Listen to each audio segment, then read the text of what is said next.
Hello, dear ones. Today's book is called Herbert the Timid Dragon. Herbert the Dragon lived in a snug cave at the edge of a wild forest. Every night at bedtime, Herbert read a story from his favorite book, Knights in Armor. He loved the exciting tales of brave knights and princesses in distress. I wish I were a brave knight in armor, thought Herbert. But Herbert wasn't brave. As a matter of fact, Herbert was timid.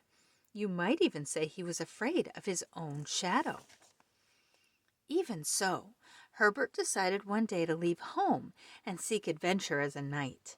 He packed his bag and started out along the dusty trail. He hadn't gone far when he came upon a broken-down carriage and a princess in distress.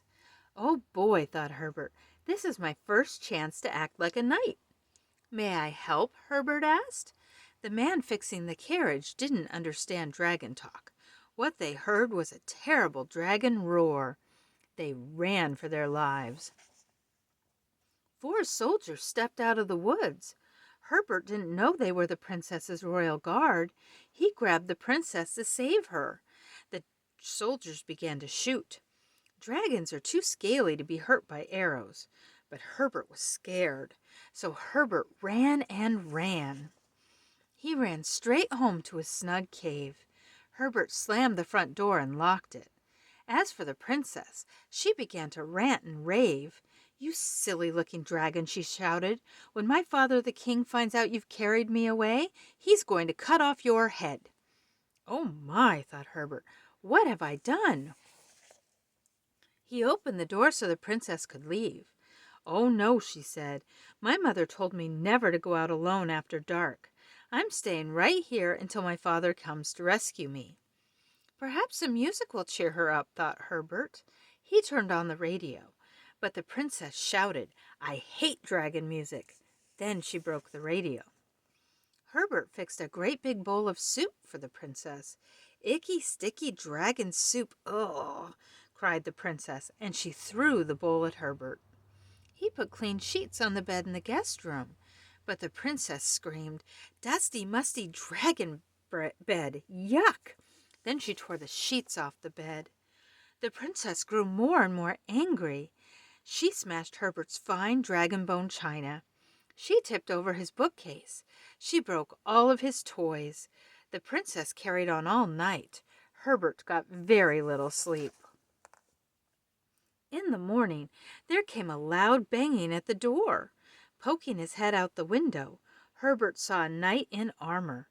He looked brave. "Come out and fight, you terrible dragon," shouted the knight.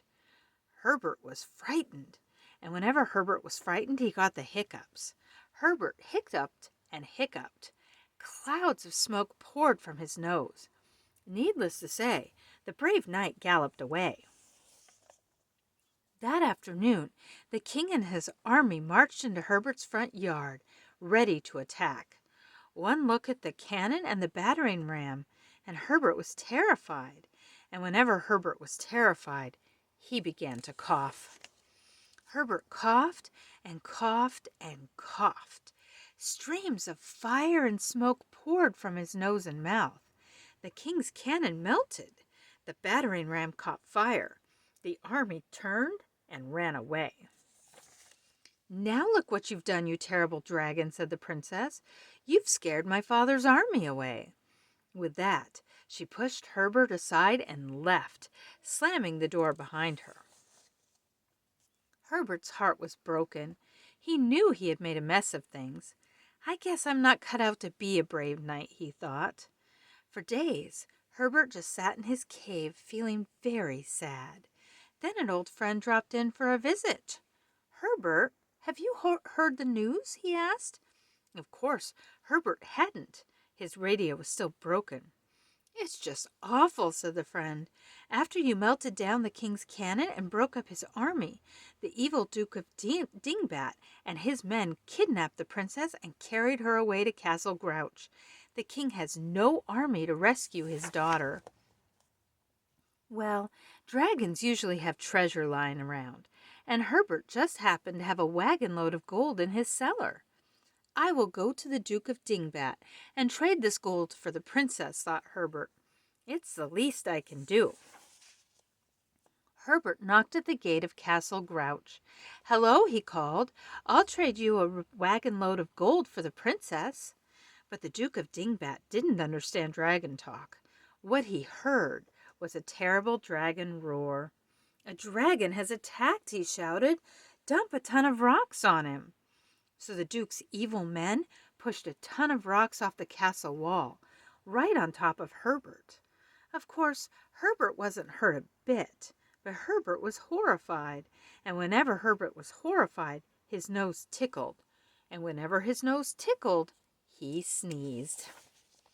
"Ah, ah, ah, achoo!" Herbert sneezed so hard that he blew a huge hole in the wall of Castle Grouch. You don't have to think very hard to know that the Duke and his men tried to slip out the back door, but the Duke had lost his key. They were trapped.